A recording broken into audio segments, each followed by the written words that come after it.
Dear students, आज जो है वो हमारे पास एक्सपेरिमेंट जो हम करने जा रहे हैं वो आपके पास study relation between current through tungsten filament and potential applied across it. ये पोटेंशियल और करंट के दरमियान में रिलेशन हमने स्टडी करना है। जब भी हम रिलेशन की बात करते हैं तो हम इन दोनों क्वांटिटीज में ग्राफ प्लॉट करते हैं और ग्राफ से हम जो है वो फिर उसका स्टडी करते हैं कि क्या बिहेवियर है इस टंगस्टन फिलामेंट में करंट और पोटेंशियल का जो उसके सिरों पे अप्लाई किया हुआ है। टंगस्टन फिलामेंट के बारे में आप फर्स्ट ईयर सेकंड ईयर की क्लास में चैप्टर नंबर 13 में पढ़ लिया या पढ़ेंगे कि वहां पे टंगस्टन फिलामेंट है एक नॉन ओहमिक कंडक्टर है। इसकी जो रेजिस्टेंस है वो वेरी हाई होती है और इस वजह से इसको जो हम करंट और वोल्टेज का बिहेवियर देखते हैं कि ये ओहम्स लॉ को ओबे नहीं करता है। तो अब प्यारे बच्चों, इसमें सबसे पहले नंबर पे आपको सर्किट डायग्राम बनानी होती है और सर्किट डायग्राम में जैसे कि नाम से जाहिर है कि यहाँ पे टंगस्टन फिलामेंट है, तो आप क्या करेंगे कि एक आपके पास जो है ये टंगस्टन फिलामेंट है। टंगस्टन फिलामेंट के साथ ये हमारे पास वो टंगस्टन फिलामेंट है। फिलामेंट के साथ आपने दो चीजें इसकी कैलकुलेट करनी है। क्या क्या वाला जी? एक आपने पोटेंशियल और एक आपने करंट। तो पोटेंशियल के लिए आप वोल्ट मीटर यूज करते हैं और वोल्ट मीटर जो है वो हमेशा पैरेलल में इस्तेमाल करते हैं। तो इसके पैरेलल में आप वोल्ट मीटर लगा दें। इसके बाद दूसरा आपने जो है वो क्या मालूम करना है जी? करंट। करंट के लिए क्या इस्तेमाल करते हैं? एमीटर। और एमीटर जो है ये प्यारे बच्चों हमेशा सीरीज में लगता है, तो ये सीरीज में एमीटर लगा दें और ये आपका सर्किट जो है वो कंप्लीट हुआ जाता है। और इसके साथ ये आपके पास एक वेरिएबल रेजिस्टर लगाया हुआ है और इसमें वेरिएबल रेजिस्टर में आपके पास ऊपर आपने जो है इसकी बैटरी लगाई है और बैटरी का आपने खास ख्याल रखना है कि अगर आपके पास वोल्ट मीटर का पॉजिटिव के साथ और नेगेटिव के साथ आपने अटैच करना है। एमीटर में पॉजिटिव नेगेटिव का कोई चक्कर नहीं होता है।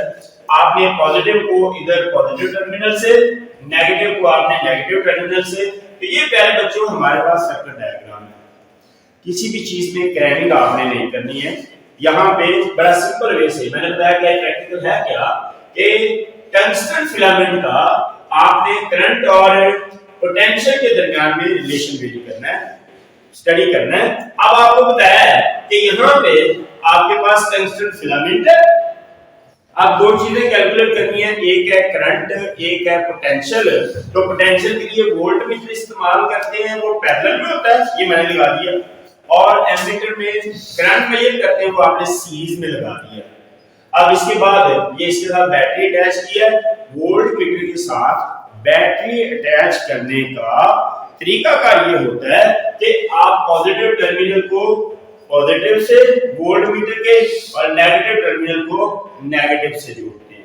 तो ये सर्किट डायग्राम है। सर्किट डायग्राम की आपको समझ आ गई होगी, बड़ी सिंपल है। अब आइए इसको प्रैक्टिकल को करना कैसे है। करने का तरीका ये होता है, प्रोसीजर इसका क्या हमारे पास है। करने का तरीका आपके पास ये है कि आपने इसके मुताबिक सर्किट डायग्राम लगानी है और सर्किट डायग्राम लगा के आपने इसका करंट और वोल्टेज जो है वो मालूम करनी है। तो इसके लिए सर्किट डायग्राम जो है वो आपके पास है, यहाँ पे ये इसके अंदर लगी हुई है। ये आपके पास है सारे का सारा सर्किट इसके ऊपर कंप्लीट लगा हुआ है। इसमें आपके पास जी ये टंगस्टन फिलामेंट है। ये टंगस्टन आपके जो घरों में जो बल्ब इस्तेमाल होता है वो 100 वाट का, 1000 वाट का, वही वाला है। ये हमारे पास वोल्ट मीटर है, ये हमारे पास एमीटर है। वोल्ट मीटर पैरेलल में लगा हुआ है, इसके अंदर ये सर्किट है। सर्किट ये पूरा पर बना भी हुआ है। ये आपके पास जो है वो सीरीज में लगा हुआ है और यहाँ से आप जो है इसकी वोल्टेज जो है वो चेंज करते हैं, जिससे आपके पास करंट की वैल्यू भी चेंज हो जाती है। तो ये सर्किट के मुताबिक, ये आपके पास डायग्राम के मुताबिक ये सर्किट आपके पास लगा हुआ है।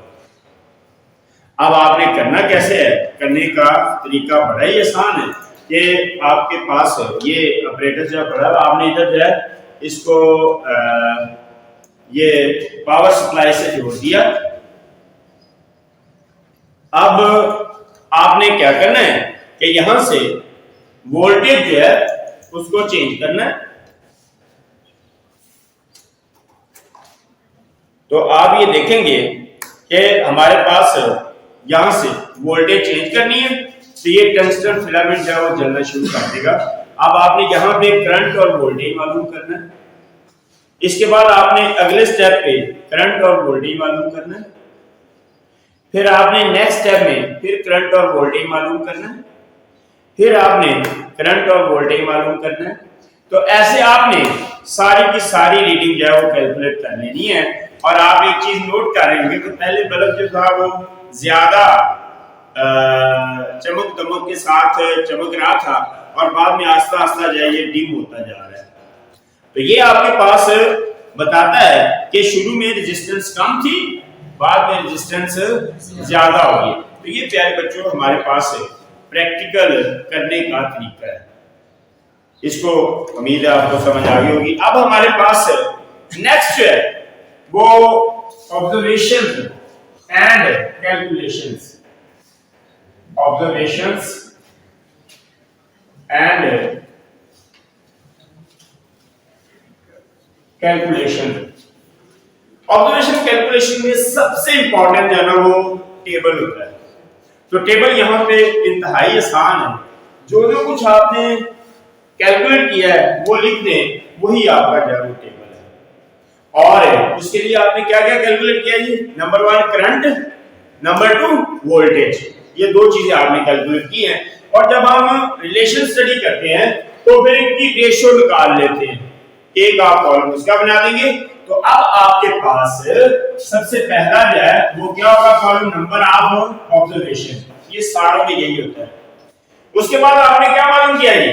आपने वोल्ट मीटर रीडिंग की है। Voltage, volt meter reading. और ये वोल्ट मीटर रीडिंग जो है ये वोल्ट्स में है, ये ब्रैकेट में लिख देना आपने। इसके बाद आपने एमीटर की रीडिंग ली है। तो ये हमारे पास एमीटर रीडिंग जो है ये आपने ली है। और ये हमारे पास ये V है वोल्ट्स में, और एमीटर की रीडिंग जो है ये हमारे पास एम्पेयर में। और उसके बाद मैंने बताया कि आप ना इसकी रेशियो ले लें V/I की। तो ये बेटा आपके पास जो है टेबल कंप्लीट हो जाता है। तो यूं आप इसकी 1 2 3 4 5 तक रीडिंग ले लें। तो ये आपके पास जो है इसका ऑब्जर्वेशन कैलकुलेशन का टेबल कंप्लीट हो जाएगा। इसके बाद आपने अभी मैंने बताया कि रिलेशन के लिए आपने ग्राफ ड्रा करना है। तो ग्राफ किसके दरमियान में होगा? करंट और वोल्टेज के दरमियान में। तो ये आपके पास जो करंट है that is taken along y axis और वोल्टेज along x axis। और अब आप देखेंगे कि जब आप इसकी डिफरेंट वैल्यूज में ग्राफ प्लॉट करेंगे तो ग्राफ पहले ऐसे स्ट्रेट लाइन जाएगा और फिर आगे ऐसे थोड़ा सा मुड़ जाएगा। तो ये बेटा आपके पास ग्राफ जो है इस तरह पहले सीधा है फिर ऐसे मुड़ जाएगा। अब ये ग्राफ हमें क्या बताता है कि शुरू में जब वोल्टेज बढ़ रही है तो करंट भी बढ़ रहा है, जिसकी वजह से वो उसकी आपने देखा था कि लाइट ज्यादा थी। उसके बाद आपके पास जब वोल्टेज एक हद से बढ़ जाएगी तो रेजिस्टेंस ज्यादा हो जाएगी, टेम्परेचर ज्यादा होगा, रेजिस्टेंस ज्यादा होगा। और रेजिस्टेंस ज्यादा होगी तो रेजिस्टेंस का करंट के साथ क्या रिलेशन है? इनवर्सली। तो यूं आपके पास ये जो करंट है कम होगा तो करंट का ग्राफ जो है ऊपर जाने की बजाय ऐसे मुड़ जाएगा। तो ये ग्राफ हमें ये बताता है। यही सारा बेटा आपके पास प्रैक्टिकल है। इसकी यहां तक कोई पॉइंट आपने पूछना हो पूछना।